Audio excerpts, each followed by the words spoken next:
आज मैं आपको सुनाने वाला हूं एक ऐसी कहानी जिसका रहस्य 26 साल बाद भी नहीं सुलझा। कहानी है 14 नवंबर 1995 की। यह कहानी बीजिंग से शुरू होती है। नवंबर का महीना था, ठंड का मौसम था और उस रात ठंड कुछ ज्यादा ही थी। कोहरा भी था। उसी रात 14 नवंबर 1995 को बीजिंग में रूट नंबर 375 की एक बस चलती है। इस बस को युवान मिंग यन बस टर्मिनस पर पहुंचना था। यह उस रात की आखिरी बस थी। इसकी आखिरी मंजिल थी ये जियानशान फ्रेग्रेंट हिल्स। यह बीजिंग की लोकल बस थी और रात का वक्त था। बस अपने वक्त से चली और टर्मिनस से निकलकर कई मुसाफिरों को अलग अलग स्टॉप पर उतारते हुए आगे बढ़ती रही। आखिर में इस बस को अभी कम से कम 5 से 7 स्टॉप और पूरे करने थे। इस बस को एक ड्राइवर चला रहा था और साथ में एक लेडी कंडक्टर थी। मंजिल से करीब 6 स्टॉप पहले इस बस में एक कपल सवार होता है। उनके साथ एक बुजुर्ग महिला और एक युवा लड़का भी सवार होता है। इससे पहले के सारे मुसाफिर उतर चुके थे। अब बस में सिर्फ ये 4 मुसाफिर और 2 स्टाफ थे। बस चल पड़ती है। सब कुछ ठीक था।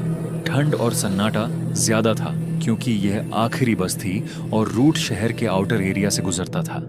करीब मंजिल से 4 स्टॉप पहले ड्राइवर को एक बस स्टॉप पर 2 लोग खड़े दिखाई देते हैं। वह बस रोकता है, लेकिन जब वे अंदर आते हैं तो पता चलता है कि वे 2 नहीं बल्कि 3 हैं। वे बीच में एक तीसरे व्यक्ति को सहारा देकर अंदर लाते हैं। तीनों ने पुराने जमाने के पारंपरिक चीनी कपड़े पहने हुए थे। उनका चेहरा साफ दिखाई नहीं दे रहा था और हुलिया बहुत अजीब था।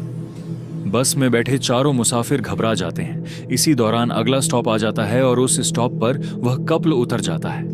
अब बस में सिर्फ बुजुर्ग महिला, युवा लड़का और पीछे बैठे 3 अजीब मुसाफिर रह जाते हैं। बस के अंदर अजीब सी खामोशी छा जाती है। बुजुर्ग महिला बार बार पीछे की ओर देखती है और हर बार डर जाती है। कुछ देर बाद वह अचानक खड़ी होकर जोर जोर से चिल्लाने लगती है और लड़के पर पर्स चोरी का आरोप लगाती है। दोनों के बीच झगड़ा शुरू हो जाता है। आवाज ड्राइवर और कंडक्टर तक पहुंचती है। बुजुर्ग महिला जिद करती है कि अगले स्टॉप पर बस रोकी जाए और पुलिस को बुलाया जाए।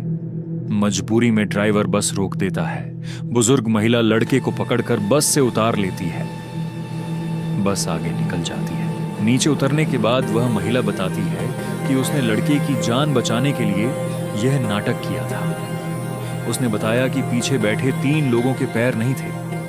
हवा चलने पर उसने साफ देखा कि उनके पैर गायब थे। उसने कहा कि उसे यकीन हो गया था कि वे इंसान नहीं हैं। इसलिए उसने ड्रामा किया ताकि किसी को शक ना हो और दोनों सुरक्षित उतर सकें।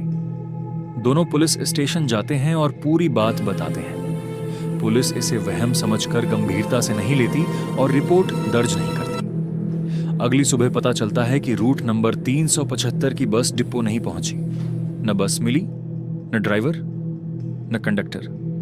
पुलिस में मिसिंग की रिपोर्ट दर्ज होती है। जब पुलिस को याद आता है कि उसी रात एक बुजुर्ग महिला और लड़का ऐसी ही शिकायत लेकर आए थे, तो दोनों को दोबारा बुलाया जाता है। वे वही कहानी दोहराते हैं। मीडिया में खबर फैल जाती है। अखबारों और टीवी चैनलों पर यह मामला छा जाता है।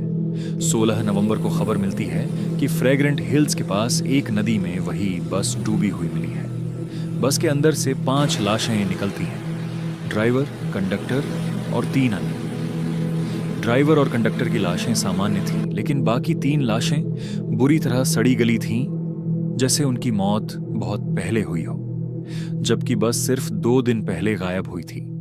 फॉरेंसिक रिपोर्ट ने भी पुष्टि की कि वे तीनों लाशें काफी पुरानी थीं। और हैरानी की बात यह थी कि बस के फ्यूल टैंक में डीजल नहीं बल्कि खून भरा हुआ था। बस में इतना ईंधन भी नहीं था कि वह 100 किलोमीटर दूर तक जा सके। सीसीटीवी कैमरों में बस उस स्टॉप तक दिखी जहां बुजुर्ग महिला और लड़का उतरे थे। उसके बाद बस कहीं भी कैमरे में कैद नहीं हुई। 26 साल बीत जाने के बाद भी बीजिंग पुलिस इन सवालों के जवाब नहीं ढूंढ पाई। वे 3 रहस्यमयी लोग कौन थे? बस नदी तक कैसे पहुंचे? फ्यूल टैंक में खून कहां से आया? 3 लाशें इतनी डिकम्पोज कैसे थीं? आज भी ये केस चीन की सबसे रहस्यमयी कहानियों में गिना जाता है। इस घटना के बाद लंबे समय तक लोग रात में रूट नंबर 375 पर यात्रा करने से डरते थे। रहस्य आज भी वैसा ही है, अनसुलझा।